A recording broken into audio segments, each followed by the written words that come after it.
Hey guys, it's Steve and Spider-Women issue 1. Here it's the time. Let's go do some review of Spider-Women. What I really liked about this comic is the layout and the artworks, but other than that, just wait for it. The spider lacks bite. Spider-Woman was already facing an uphill battle. The book's infamous but cover and oddly time-dependent release casting a shadow over Jessica Drew's long-awaited return. Those hoping that the debut itself would alleviate such negative connotations are sure to be left disappointed, as Spider-Woman's new issue 1 proves uneven and ill-formed, serving as little more than a drawn-out tie-in to the ongoing events of Spider-Verse. The first problem you or like to have the Spider-Woman is just how little like a debut title it feels. Following a quick bio of Jessica Drew and a summation of Spider-Verse at large, the book immediately moves to a cold open that will only make sense to this already having read the other event books preceding it. This is a huge mistake, as it forces the reader to purchase a different title in order to gain a connection with Spider-Woman or her charges. Obviously, the Spider-Verse tag signifies a connection of some sort, but for those just looking to get to know more about Jessica Drew as a character and hero, there's virtually nothing to go on. In fact, new readers are likely to see her as more exasperated grump than veteran heroines. So bounded are her ties to the overall event. It also doesn't help that her role in the story is hit and miss, as often she appears more a secondary character kind of thing. And this one is really upset we will. If one had to guess the little title spider minus the helpful cover, it's Silk who would likely get the nod. Her character arc involving an actually important. The book is so dependent on the events preceding it that Spider-Woman herself is left feeling awkwardly rigid, tasked with protecting a piece of a much larger and expansive puzzle. She doesn't even get to do that for long, as the circumstances of the issue dictate a weird change in direction that ultimately leaves her feeling wholly out of place and worse, unnecessary. Whether this inconsistency is the result of an editorial mandate or the byproduct of his own unique version, writer Dennis Hopeless never quite get settled. His script has its moments with some clever scripting and amusing banter, but by and large the book's limitations sap it of life, dotted with odd shifts in plot and forcibly orchestrated action. Far too many sequences go by without Spider-Woman in them, and when she is there, she fails to make much of an impact beyond showing a penchant of force coding.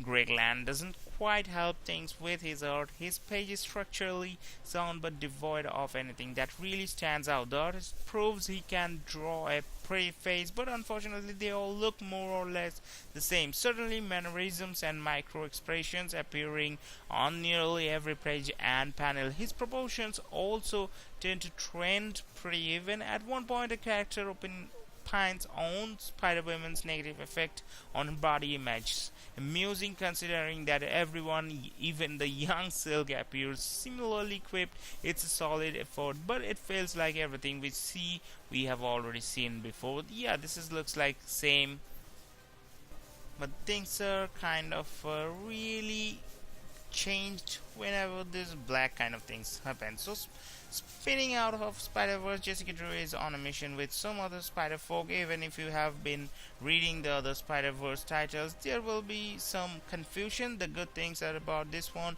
that Jessica Drew is a really cool character. She has a complex background and is a great choice of character to have their own series with Spider-Verse underway. It's a little strange but cool to have characters like Jessica, Irana, and others involved despite not being directly tied to Spider-Man's origins. This issue starts off right in the middle of the action, and Jessica is seen as the one in charge.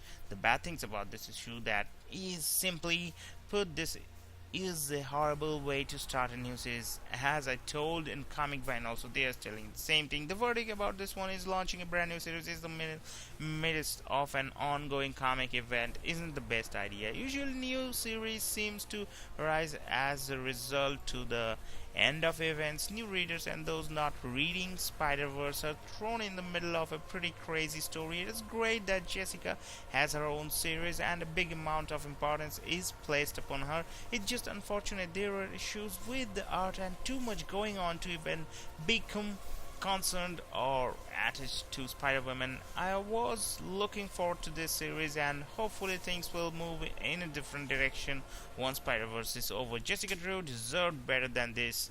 Yes, I have to agree this one. Jessica Drew deserved to get better than this. So, and one more bad things about this, do they have a teleporting device even later? Or Spider-Man shows up and there's no sign of how they're moving about. With the Earth we have some moments where characters seem to be standing in model poses, hand on the hip and all. I understand artistic interpretation and all, but Silk's face didn't quite look right. Somebody proportions were off. I'm not one to usually critique art style at this level, but there was one scene at the beginning where Jessica's breasts looked a little odd and oversized. That is really odd. When they were riding the giant lizard donkeys, there were just moments where the art was a little distracting from the story. And according to the IGN, this review is really disappointing. That to the IGN, they give it only 5 out of 10.